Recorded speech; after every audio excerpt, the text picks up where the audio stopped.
Días, estimados colegas, bienvenidos nuevamente. Vamos a dar inicio a las conferencias magistrales de este día.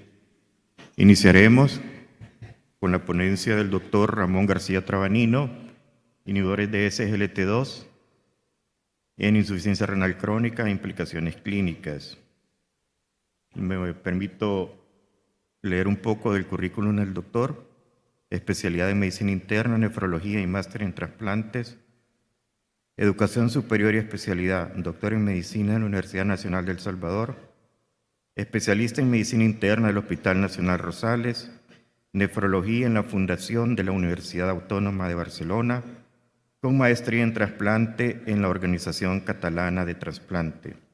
Experiencia laboral, director del Centro Médico de Hemodiálisis de San Salvador, fundador y benefactor de la Fundación Renal José Jarquín de El Salvador, expresidente de la Asociación de Nefrología e Hipertensión Arterial de El Salvador, coordinador del Instituto de Formación Continua de la Sociedad Latinoamericana de Nefrología e Hipertensión y miembro de la Sociedad Americana de Nefrología. Cuenta con diferentes publicaciones, tanto en revistas nacionales como internacionales, y más de 40 publicaciones. Dejo con ustedes al doctor Ramón García Trabanino. Bienvenido, doctor.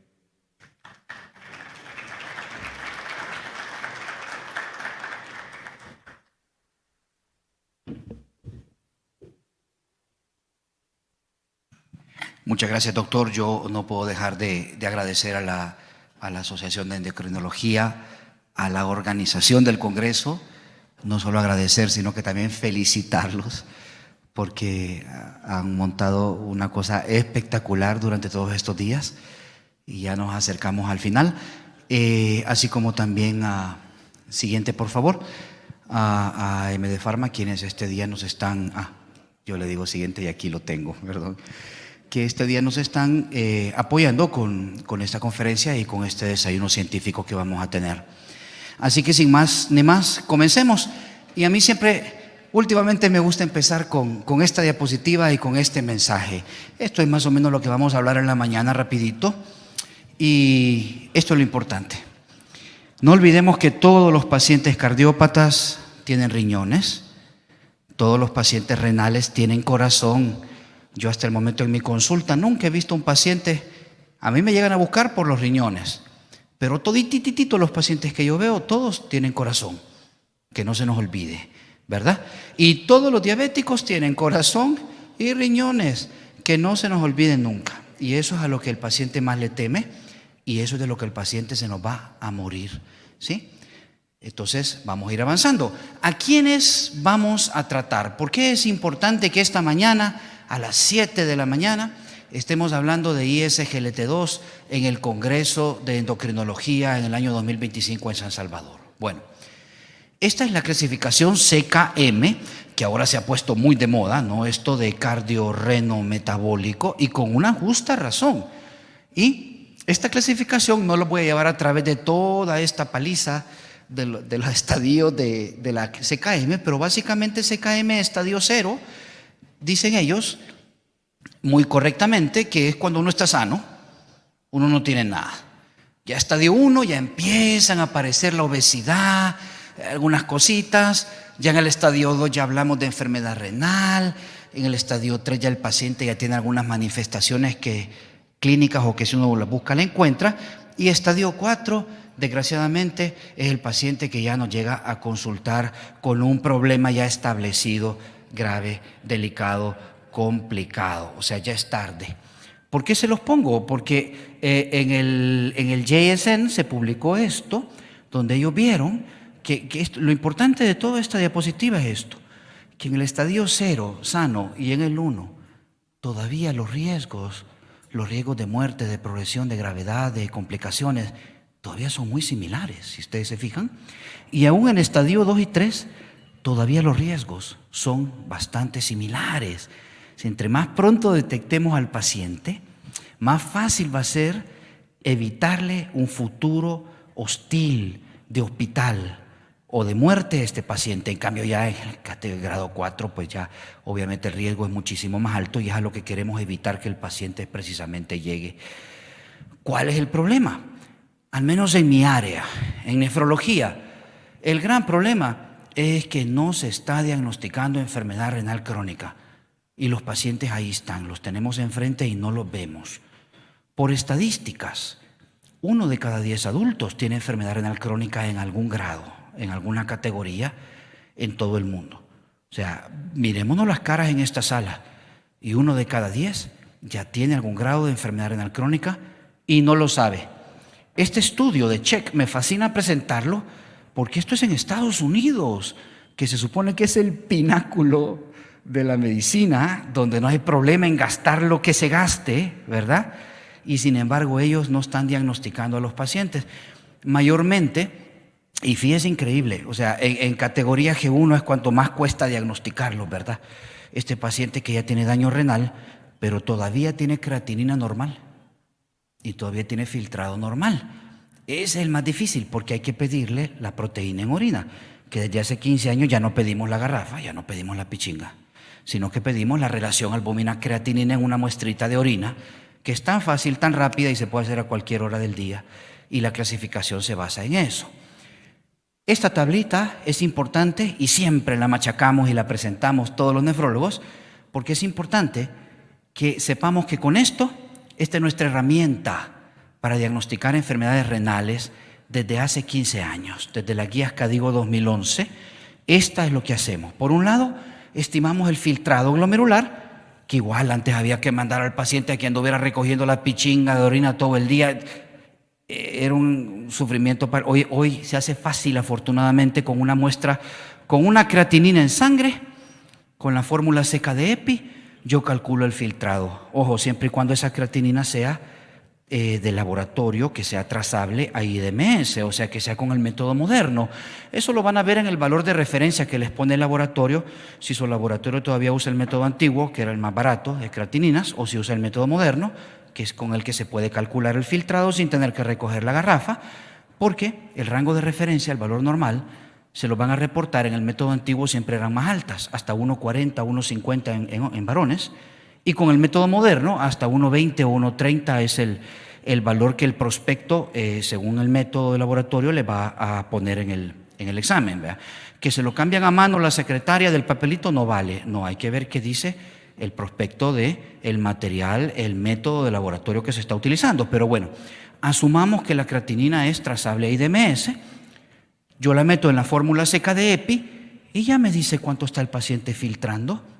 Así de fácil, no tengo que pedirle la pichinga de 24 horas por suerte. Igual, la proteína en orina, cuánta proteína el paciente está botando. Aquí estos valores son de relación albúmina-creatinina en una muestra de orina al azar, ya no son de garrafa. Entonces, a veces la gente me quiere dar la proteinuria de un general de orina y eso no me sirve. Me dice, doctor, en el general de orina me salió 100 miligramos, 2 cruces. Y yo, pues hágase la relación albúmina-creatinina, porque como su nombre lo indica, el examen general de orina es un examen general. O sea, solo es a grosso modo, ¿verdad? Aquí qué está pasando, hay o no hay, ¿verdad? Pero no me la va a cuantificar. Y yo, para poderla meter en la clasificación, necesito la relación albúmina-creatinina. Entonces hágala, por favor. Y igual, a veces llegan con la garrafa y me dicen, doctor, en la pichinga me salió tantos miligramos en 24 horas. Hágame por favor la muestrita también, porque así se clasifica ahora la enfermedad renal. Ya no se clasifica según la pichinga. Bueno, avancemos. ¿Por qué es importante esto? Primero, porque tenemos esta zona gris. Esta parte que les decía yo, que es cuando el paciente todavía está filtrando normal y tiene creatinina normal, pero ya tiene enfermedad renal crónica categoría G1 o G2. ¿Por qué? Porque ya está con albuminuria, ya está con proteinuria. ¿Ok? Y ese paciente, de hecho, si la proteinuria es muy importante, más de 300 miligramos de albúmina por gramo de creatinina en la relación albúmina-creatinina, hay que mandarlo al nefrólogo, porque se puede sospechar una glomerulonefritis. Estos son los más difíciles de diagnosticar. Entonces tenemos que usar las herramientas diagnósticas modernas. ¿Pero por qué? Porque al final, recuerden que la enfermedad renal se puede detener si se descubre a tiempo. El filtrado glomerular no lo podemos revertir. Obviamente yo no puedo revivir los glomérulos muertos, pero puedo cuidar los que quedan, porque los riñones son muy trabajadores. Son tan lindos los riñones que cuando hacemos un trasplante y no al donante un riñón entero, le quitamos pues 50% de sus glomérulos, le quito, ¿ok? Y un riñón que se queda solito, tranquilo, saca el trabajo de 2, hasta de 3. O sea, los riñones tienen una gran reserva funcional.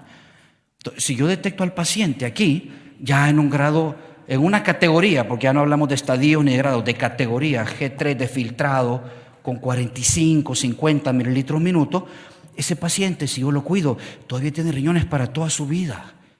Y no tiene por qué llegar a diálisis, a la categoría G5. Entonces, por eso estamos hoy en la mañana a las 7 sentados aquí, para detectar, diagnosticar a tiempo a estos pacientes y darles protección renal y que no lleguen a diálisis. Entonces, el filtrado no se puede recuperar, pero sí detener o enlentecer, pero la proteinuria sí. La categoría de proteinuria sí se puede revertir. Hay medicamentos y hay intervenciones que nos permiten revertir la categoría de albuminuria. Entonces, recordemos, creatinina en relación a albumina-creatinina, pero sobre todo, confirmar en 3 meses. Descartar que no sea una lesión renal aguda, ¿verdad? Que también está subdiagnosticada aquí en el país. Lesión renal aguda vemos a cada rato. Ahí donde se hace famoso el curandero que le dio la tomita o el pastor que le llegó a rezar. Dice, doctor, tenía 5 de creatinina y hoy ya tiene 1.30. Ah, ok, tenía una lesión renal aguda. No, se curó. No, tenía una lesión renal aguda. Los crónicos no se puede recuperar. Tenía un daño agudo y afortunadamente se recuperó, ¿no? Entonces, para tener eso en mente. Y estos son ejemplos de cómo diagnosticamos modernamente las enfermedades renales. Evitamos palabras peyorativas como insuficiencia, terminal, esas palabras que se usaban antes, sino que hablamos de enfermedad renal crónica, diabética, hipertensiva o la causa, siempre, ¿verdad? Categoría G1 a 3 o G3 a 2 o G4 a 3 según el filtrado, la G y la A de albuminuria, ¿ok? Bueno, pero esto es también bien importante y no me canso de recordarlo. ¿Por qué tenemos que acordarnos que el paciente renal tiene corazón? ¿Por qué tenemos que acordarnos que el diabético tiene corazón y tiene riñones? Porque los pacientitos renales de los que se nos mueren es del corazón. La gente llega a la consulta afligido que no quiere diálisis. Doctor, yo vengo porque no quiero diálisis. Y yo, tranquilo, si de eso, ¿cuánto tiene usted de filtrado? 50. Tiene riñones para 30 años más y se los cuidamos. ¿Verdad? Usted aflíjase de que no me le dé un infarto o un derrame. Usted tiene 3 veces más posibilidad de que le dé un infarto, de llegar a diálisis. Es lo que la gente no termina de entender y a veces nosotros mismos como médicos tampoco, que el riesgo cardiovascular es el que nos está comiendo a estos pacientes que tienen algún grado de daño renal. Entonces, es cierto, si se descuida usted puede llegar a diálisis, pero tiene 3 veces más chance de morirse en el camino que de llegar a diálisis. O sea, los que llegan a diálisis son los sobrevivientes, imagínense. Así que, bueno, ¿cuáles son las implicaciones para Latinoamérica de todo esto que apenas estamos empezando a escarbar? Este estudio me encanta de Chertow, que se publicó hace poco, hace 8, 9 meses, porque ellos lo que hicieron fue un modelaje de microsimulación, imagínense, o sea, para que vean qué es esto a nivel de paciente a través del Insight CKD. Y es que ellos tenían una población en la cual hicieron una microsimulación, enfermedad renal, complicaciones y las implicaciones económicas para poder tirar a futuro. Ahora, de los 30 y pico países del mundo donde se hizo este estudio, quizá lo que más nos interesa es ver nuestra realidad. Comparémonos con nuestros hermanos y nuestros primos, ¿verdad? Con Latinoamérica, no nos vamos a comparar con China o con Etiopía o con Suecia. Comparémonos con Latinoamérica. Bueno, hubo muchos países de América que participaron en este estudio. Y miren qué interesante, aquí estamos hablando de fallo cardíaco, que es lo que ven color mostaza, estamos hablando de infarto miocárdico, que es lo que vemos en azulito, ¿verdad? Y estamos hablando de eventos cerebral vascular, que es lo que vemos en negro. O sea, estoy hablando de pacientes renales, no se nos olvide, pero de esto es de lo que se nos mueren los pacientes renales, de eventos cardiovasculares, ¿ok? Y miren ustedes que aquí estamos hablando de incidencia acumulada en millones. Y esta es la proyección. Entonces, Insight CKD proyectó una media de 8.859 casos de insuficiencia cardíaca, 10.000 de infarto, 7.700 de derrame por cada 100.000 pacientes con enfermedad renal para el 2027. ¿Ok? ¿Por qué entonces vamos a tratar a estos pacientes? Volvamos a la agenda y entremos a la segunda parte de la charla. ¿Por qué? Bueno, desde hace 25, 30 años tenemos medicamentos que detienen la enfermedad renal y no se usan. Llega el paciente con enfermedad renal y le dice, usted ya se va a morir. ¿Y usted para qué viene? Eso yo lo sigo escuchando. Y no es así. Desde hace 25, 30 años tenemos medicamentos que han demostrado eficacia clínica para revertir la proteinuria y para detener la caída del filtrado. Es decir, que este paciente no me llegue a diálisis. ¿De qué estamos hablando? De los IECA, de los ARA2, de los famosos estudios en los 90s que se hicieron sobre IECA y ARA2 que demostraron que estos tienen protección. Entonces, si el paciente se diagnostica a tiempo, porque la gente a veces no quiere saber, tenemos tanta, iba a decir falta de información, pero quizá hay mucha desinformación, que estamos como con la enfermedad renal crónica, es como el SIDA en los 80s. No sé si ustedes recuerdan ese estigma, ¿sí? Antes de que hubiera tratamiento. Y decía, mira, van a hacer el examen de SIDA. No, yo mejor no me lo hago. Imagínate que tengo. ¿Verdad? No, y la gente no quería saber. Igual nos pasa, vamos al Bajo Lempa, andamos en un estudio haciendo creatininas y la gente no quiere. No quiere. Yo no, si tengo de los riñones, yo mejor no quiero saber porque me voy a morir. Y no, en pleno siglo XXI nadie debería morir de enfermedad renal porque se puede detener si se descubre a tiempo. ¿Okay? Y desde hace 25 años tenemos medicamentos que detienen la progresión de la enfermedad. A diferencia de los endocrinólogos, los mirábamos con envidia a los endocrinólogos nosotros, así como el meme, el que sale así de ladito, porque 25 años y en nefrología no había nada nuevo, nada, cero. Todos los estudios nos salían negativos, no asociados, no funciona, no le baja el riesgo, nada, no nos salía ni la ciguanaba.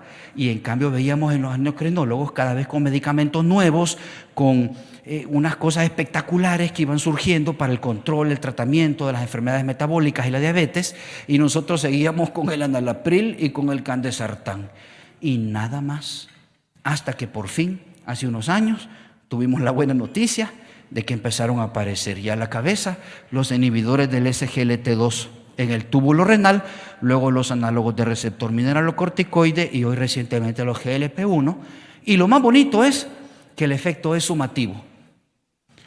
O sea, que yo puedo empezar con un ARA2, poner un ISGLT2, poner un análogo de receptor mineralocorticoide y cada vez voy a ir reduciéndole más al paciente el riesgo, no de llegar a diálisis, sí, eso se lo voy a reducir, pero el riesgo de que se me muera, de que tenga un infarto, de que tenga un derrame, ¿ok? Que al final es lo que la gente quiere, ¿ok? Entonces sí se puede detener la enfermedad. Esto para nosotros en nefrología, les digo, fue un bombazo y por fin dejamos de envidiar a los endocrinólogos. Ya tenemos algo nuevo, ¿verdad? Siempre estaban los endocrinólogos metidos ahí porque estos medicamentos se diseñaron como hipoglicemiantes orales, ¿verdad? Para bajar el azúcar supuestamente, para eso fueron ideados, ¿no? Lo demás, la protección renal, la protección cardíaca fue una serendipia. ¿Por qué? En todos los estudios que estaban haciendo ellos, en el EMPA-REG, en el CANVAS, en el DECLARE-TIMI, pues el objetivo primario, ¿verdad?, era otra cosa. Los desenlaces renales eran secundarios. O sea, el estudio no estaba diseñado para documentar eso. Pero empezaron a ver y decir, vechis, la gente que le estamos dando DAPA, llegan mucho menos a diálisis que los pacientes que les estamos dando el placebo. Y es tan significativo esto que dijeron, un momentito, no, paren el estudio. Es antiético seguirle dando placebo al grupo control. Tienen que darle DAPA, porque la reducción de riesgo es tan brutal que es antiético ya no darle al grupo control eso. Entonces se diseñaron estudios ya con desenlaces renales ya primarios, o sea, ya estudios diseñados para eso, ¿verdad? Porque en ciencia, quiero que me entiendan, estadísticamente, epidemiológicamente, etcétera, cuando uno hace investigación, uno hace un objetivo de estudio. Y en el estudio, es que yo estaba viendo que si podemos poner el tren a la Unión, pero de paso en el estudio me di cuenta que hay oro en Santiago de María. Espéreme, ¿y usted qué está buscando? ¿Está hablando de trenes o de oro? O sea, uno tiene que hacer objetivos y hacer el estudio y el diseño metodológico del estudio con un objetivo, ¿verdad? Que me salió que además vi esto, demuéstrelo, haga otro estudio, así de duro es. Y así tiene que ser, para evitar confusiones y evitar falsos resultados, ¿ok? Pero ya cuando se diseña el estudio de APA-CKD con desenlaces renales primarios, nuevamente se documenta que hay una reducción espectacular, y estos números son espectaculares, para el desenlace renal compuesto, que perder la mitad de mi filtrado glomerular, llegar a diálisis, muerte renal, una reducción de riesgo relativo de 44%. Y esto nos ha cambiado la práctica clínica. ¿Por qué? Porque ya no solo estamos hablando de diabéticos, estamos hablando de prácticamente todas las enfermedades renales con o sin diabetes. ¿Sí? Eso nos ha cambiado la práctica clínica.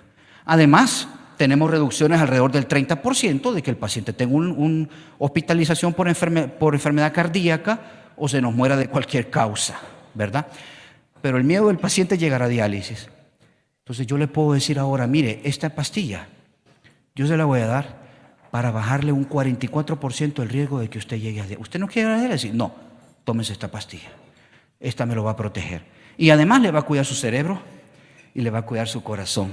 ¿Okay? Y si es diabético, le va a bajar el azúcar, ¿verdad? Este estudio ya son estudios que hacen para ver tiempo a evento. O sea, ¿cuántos años? Y se ve que con dapagliflozina puedo yo retrasarle al paciente el daño renal, la hospitalización, el fallecimiento por muchísimos años. ¿Ok? O sea, sí funcionan los efectos a largo plazo. Entonces, ¿cuándo vamos a tratar al paciente? ¿Ok? Bueno, ya sabemos cuáles son las indicaciones aprobadas por FDA, por DNM, por la EMA. Bueno, diabético. Diabético con o sin albuminuria, ¿verdad? No esperemos a que tenga proteína en orina para darle una dapagliflozina. O sea, está indicado para diabetes, ¿ok? Cardiópatas. Aquí los colegas cardiólogos nos van a ampliar el tema, ¿verdad? Y nos han estado hablando en el transcurso del Congreso sobre esto también. Pero el paciente cardiópata con insuficiencia cardíaca, con fracción reducida o preservada, también se puede ver beneficiado de una dapagliflozina. Tercero, el hipertenso con sobrecarga de volumen, ICC, y tenga o no tenga diabetes. Y cuarto, ¿qué es lo que yo les vengo a hablar hoy? Yo vengo hoy a abogar por mis pacientitos renales. Yo trabajo en una unidad de diálisis y yo no quiero que la gente llegue a diálisis. Yo quiero que esas máquinas se me queden vacías. ¿Ok? Entonces, descubramos, diagnostiquemos, sospechemos y tratemos al paciente para que no llegue a diálisis. ¿Ok? ¿En quiénes está indicado? En la enfermedad renal. Bueno, veamos el mapa CADIGO más adelante. Ya vimos el mapa caliente con el riesgo, ¿verdad? Desde verde hasta rojo. Al final de la charla vamos a ver el mapa frío para que nos hagamos una idea de quiénes es que está indicado el medicamento. Bueno, entre más pronto, mejor resultado a corto plazo y a largo plazo. Recuerden que la prevención primaria siempre es mejor que la prevención secundaria. En nefrología, prevención primaria es usted tiene un filtrado arriba de 60 y no tiene albúmina en orina, ¿verdad? O sea, categoría G1A1, G2A1, la parte verde del mapa CADIGO. Ese paciente sanito es el que yo le voy a hacer prevención primaria. No se me enferme de los riñones, que no le aparezca albuminuria y que no baje su filtrado. Si el paciente ya tiene daño renal, ese paciente yo tengo que hacer prevención ya secundaria. Ya tiene la enfermedad, pero no quiero que llegue a diálisis ni se me muera de un infarto. ¿Ok? Y, importante, la reducción del riesgo. que es lo que se habla hoy modernamente, ¿verdad? Ya la vamos a ver más adelante. ¿A quiénes vamos a tratar? Bueno, les voy a presentar 2 o 3 estudios muy rápidamente, solamente un par de pinceladas, para que veamos los efectos de la dapagliflozina en la enfermedad renal crónica a través de todo el espectro de edad y de sexo, hombres y mujeres, jóvenes y ancianos, ¿ok? En este estudio, la dapagliflozina redujo el riesgo de mortalidad, de eventos cardiovasculares y de progresión a diálisis en mujeres y en hombres y en pacientes de todo el espectro de edad. Pero quizá lo más importante de este estudio es que los pacientes mayores, incluidos octogenarios, más del 25% de los participantes, experimentaron beneficios relativos y absolutos clínicamente significativos. Importante que nos quitemos el nihilismo terapéutico. Yo me acuerdo la imprudencia que cometí yo una vez de residente cuando estaba en Barcelona, yo cipote, y le digo, estábamos en trasplante, y le digo al jefe, mire, ¿y cuál es la edad máxima para trasplantar? Y se me queda viendo aquel hombre, me dice, no podemos discriminar a nadie por la edad. A nadie. O sea, ¿de qué me estás hablando, tío? Así como, ¿eh? Y yo me quedo, ok, me queda claro. No puedo discriminar a nadie por edad, por sexo, por religión, por política, por lo que sea. La edad no es razón para no tratar a un paciente. Y estos estudios nos demuestran que la dapagliflozina tiene efectos protectores positivos aún en gente octogenaria, ¿ok? Con una incidencia de efectos adversos que no es mayor a la del placebo. Entonces quitémonos ese nihilismo terapéutico, ¿verdad? De que no, ya los viejitos no hay que tratarlos, ¿verdad? Si ya vivió, hay que se muera. No, cuidémoslo, ¿verdad? Que se muera de viejito, ¿verdad? Como dice mi mamá, yo me voy a morir sana, me dice, ¿verdad? Pero que se muera de viejito y no de un derrame, un infarto o que no llegue a diálisis, ¿ok? Este otro estudio, también de la revista de la Sociedad Americana de Gerontología, se los quiero presentar. Todas estas son cositas del último año, año y medio, las que les estoy trayendo. Y es la eficacia y seguridad de la DAPA en pacientes con enfermedad renal crónica. Esto es en el espectro de fragilidad, ¿ok? ¿Cuánto paciente frágil no tenemos nosotros? Más si ya le sumamos diabetes, cardiopatía, enfermedad renal, ya perdió un piecito, tarde se vino a dar cuenta que el azúcar no duele, pero mata, se lo come por dentro y ya nos viene con un montón de complicaciones y es un paciente frágil. Bueno, pues en este estudio la dapagliflozina redujo el riesgo de los desenlaces renales principales compuestos, cardiovascular y renal, mortalidad, en todas las categorías del índice de fragilidad, ¿ok? Con unas P de interacción significativas y además de los efectos y de los, ¿cómo se llama?, de los desenlaces secundarios también, el renal compuesto, el cardiovascular y muerte. Las incidencias de eventos adversos graves fueron numéricamente menores en los pacientes que recibieron dapagliflozina también. Y esto es importante. Aunque el paciente sea frágil, se va a beneficiar de una dapagliflozina. No estemos ninguneando al paciente con ese nihilismo de, ay no, pobrecito, si ya está todo fregado, ya, ¿para qué le voy a...? No, a ese paciente quizás al que más nos conviene darle un tratamiento para protegerlo. En conclusión, el beneficio de la DAPA fue consistente en todas las categorías de fragilidad. Otro estudio más, edad y sexo, este en el JAMA, publicado en el JAMA también muy recientemente, y este específicamente en pacientes con diabetes tipo 2. Y de nuevo, con la dapagliflozina hubo un menor riesgo de eventos cardiovasculares y de eventos adversos mayores en todos los grupos de edad y de sexo. O sea, realmente tenemos que ver que este paciente, si estamos esperando al paciente perfecto, es que este es muy viejito, no, este ya está en silla de ruedas, mira, este ya tuvo 2 infartos, estoy esperando que me venga el cipote, 40 años, que va empezando, a él le voy a proteger. No, o sea, estamos dejando de lado precisamente a la población a la que tenemos que echarle la mano y evitarle más complicaciones de las que ya tuvo, ¿verdad?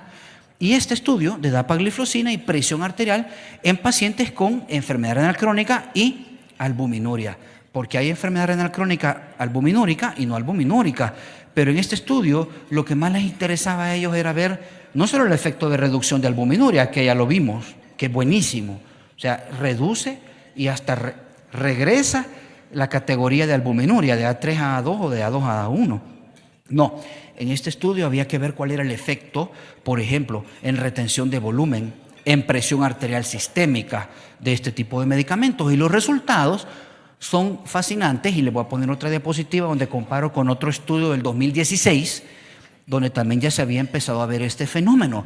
Y es que, vaya, aquí se lo voy a poner fácil. La dapagliflozina es que ven de color marrón en las 3 gráficas, ¿sí? Y el que ven en amarillo, ¿qué creen que es? Lo que ven en amarillo es hidroclorotiazida. Entonces, ¿qué quiero yo? Sacar volumen, deshinchar al paciente. Saca más volumen la DAPA que la hidroclorotiazida. ¿Ok? ¿Qué quiero yo? Bajar peso corporal porque el paciente está encharcado. Se mantiene a largo plazo y pierde más peso corporal el paciente con DAPA, agua, que con hidroclorotiazida. ¿Por qué doy hidroclorotiazida? Porque quiero bajar la presión y coadyuvar ahí al IECA, al ARA2. La DAPA tiene mayor reducción de presión arterial sistólica que la hidroclorotiazida. Entonces, ¿para qué voy a exponer al paciente con hidroclorotiazida? A que me altere el perfil lipídico, a que me sube el ácido úrico, a que me haga una hiponatremia. O sea, ¿qué busco yo en el paciente? El paciente lo que no quiere es morirse, ni llegar a diálisis, ni tener un infarto. Pero a veces uno como médico tiene que ver las expectativas y resolverlas, ¿verdad? Tengo que deshincharle a este paciente, está reteniendo agüita, que yo siempre le explico. Me llegan un montón de gente a la consulta, vengo porque a mi mamá se le hincharon los pies. Qué bueno que son los pies, le digo. Porque si fueran los riñones, se le hubiera hinchado la cara. Pero entonces ya me fregó. Porque si se hinchan los pies, es insuficiencia circulatoria o insuficiencia cardíaca. Así que empecemos, veamos, orientemos y refiramos a este paciente, ¿verdad? Tengámoslo en mente. Así que, y ya para terminar la charla, para que disfruten el desayuno, ¿sí? ¿Cómo vamos a tratar a los pacientes? Y aquí les quiero dejar algunos tips ya de uso clínico, ¿verdad? Primero, esta pregunta es bien importante. ¿A cuál paciente diabético debo yo sospechar que tiene enfermedad renal? ¿Cuáles creen ustedes que serían las señales, los signos, los síntomas? Piénsenlo, por favor. ¿En cuál paciente diabético sospecharían ustedes enfermedad renal? Exacto, mira qué belleza, se ve que está bueno el desayuno. En todos, por favor, 2 veces al año al diabético, pídanmele una creatinina para calcular el filtrado y una relación albúmina-creatinina en orina. Y acuérdense de la tablita y vean por dónde nos viene a caer el paciente, a ver si es que ya no tiene diagnóstico. Y la otra pregunta, ¿en cuál paciente diabético puedo yo indicar un ISGLT2? Y la respuesta otra vez es, ¿correcto? En todos. La dapagliflozina está indicada en diabetes tipo 2 con o sin albuminuria, con o sin enfermedad renal, con o sin insuficiencia cardíaca. Tiene aprobación de uso, ¿ok? Entonces, otro tip de uso clínico, avísele a su paciente, adviértale que cuando uno inicia protección renal, con un pril, con un sartán o con una gliflozina, cualquiera, sería normalísimo que al principio me suba un poquito la creatinina. Yo me acuerdo cuando yo era estudiante que empezaban a aparecer los IECA, el captopril, y estaban prohibidos en insuficiencia renal. Les hablo de los 80, ¿verdad? Había un montón de conceptos curiosos en aquella época. Decían que la presión arterial normal era 100 más la edad. Así decían todavía los profesores, los viejones. O sea que si el paciente tenía 60 años, que era normal que la presión estuviera en 160. Les hablo de los 80, ¿verdad? Y entonces decía, no, que el captopril, que el enalapril, no, prohibido de insuficiencia renal, porque uno les da y ¡pluc!, le sube la creatinina un poquito, ¿verdad? Y además los pone en riesgo de deshidratación a los pacientes, claro, por el mecanismo de acción, contracción de la arteriola aferente y todo lo demás que ya conocemos, ¿no? Pero bueno, era prohibido. Pero los gringos que llevan registro de todo se empezaron a dar cuenta que este pacientito que le habían metido el captopril y que le había subido la creatinina un centavito, a largo plazo no llegaba a diálisis, y el que no estaba con captopril sí llegaba. ¿Y es que aquí qué pasa? Y entonces fue donde empezaron a aparecer todos los estudios, el renal, el IRMA-2, en los 90s, y se demostró que son protectores renales. Pero adviértale al paciente que es totalmente normal que al principio de iniciar el tratamiento haya un pequeño incremento de creatinina, lo que equivale o lo que es lo mismo a un pequeño descenso del filtrado, ¿verdad? Porque la creatinina no mata, no duele, no molesta, no envenena, no hace nada, solo sirve para calcular el filtrado glomerular. Para eso sirve la creatinina, ¿verdad? Entonces, estamos hablando de lo mismo. Entre más suba la creatinina es porque más ha bajado el filtrado, ¿ok? Entonces, adviértale al paciente, mire, yo le voy a iniciar la protección, un IECA, un ARA2 o un ISGLT2. No se extrañe si el filtrado nos cae un poquito, usted no se preocupe, que dentro de 5, 10, 20 años usted va a estar mejor que si yo no le estuviera dando nada, ¿ok? Eso es bien importante, porque si no el paciente se nos desanima, ¿sí? Llega a la siguiente cita y cree que en lo que vamos a ver es la reducción de albuminuria. Ahí vamos a ver el efecto, ¿ok? En cuanto a la dosis, no debería ser, ya vimos según los estudios también, no debería ser una limitante para el inicio del tratamiento, y tenemos que iniciar siempre con 10 miligramos. Todos los estudios están hechos con 10 miligramos de dapagliflozina, ¿ok? A diferencia de otras gliflocinas que hay que indicar 10 u otras cantidades según cuál es la indicación. Con la dapagliflozina es una dosis para todo, ¿ok? Pero, importante, ¿por qué existe entonces la de 5? Bueno, para los pacientes que tienen un problema del hígado. En ellos sí yo tengo que ajustar dosis y darle 5 miligramos de dapagliflozina, pero en todos los demás pacientes lo normal es usar 10, tenga la edad que tenga y sea la indicación que sea, ¿ok? Misma dosis. Y por favor, que la edad no sea una limitante. Yo cuento mis años ya que me quedan y digo, caramba, ojalá que cuando yo esté viejito, ningún colega me llegue y me diga, ay, no, ya no le vamos a hacer nada, ahí quédese. No, mire, si yo todavía tengo la cabeza lúcida, deme lo mejor que se pueda, por favor, ¿verdad? No me abandonen, ¿ok? Entonces, recordemos siempre las expectativas del paciente. Informemos al paciente que el objetivo terapéutico es detener la pérdida de función renal, la caída del filtrado y revertir la proteinuria.